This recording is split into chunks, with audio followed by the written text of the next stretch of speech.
And one of the things that's interesting about that is often people will keep their goals fuzzy. Because one of the problems with specifying your goals is you specify your failures, right? If the goal is really fuzzy, you're not sure when you fail, and then you can fool yourself. You know, really, but you can kind of keep it foggy. But you make your goals sharp and clear. Then, well, first of all, then you know what to aim at. And what's interesting is, your brain is set up so that it reorganizes the world around your aims. And that's not, I've also written about this in 12 Rules for Life quite extensively, and that's not a metaphor. Like, we don't see much of the world because there's a lot of the world and there isn't much of us. And so we see what we aim at. We aim with our eyes. And here's an example. So, like, great apes don't really have much of a white in their eyes, but human beings do.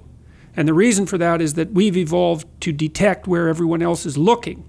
And so if I can't tell where you're looking, I don't know what you're up to. And then, well, over time, that means I can't read you as well, and we're more likely to get in a dispute, and one or the other of us is more likely to get killed. But it also means that your probability of finding a successful mate decreases. So we've evolved to have this very, very visually evident eye. And so when we're looking at each other, we're always looking at our eyes, because then we can tell where someone is pointed, and then we can tell what they're up to. And so we're hunting creatures, like we're aiming at a moving target and trying to track it all the time.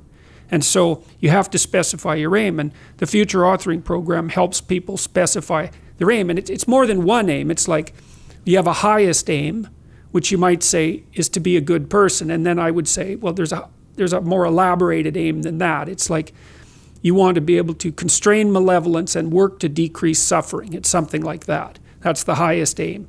And then you have to decompose that into the things you do each day so that there's a definite connection between all the micro actions and the macro aim. And then that gives dignity to what you're doing.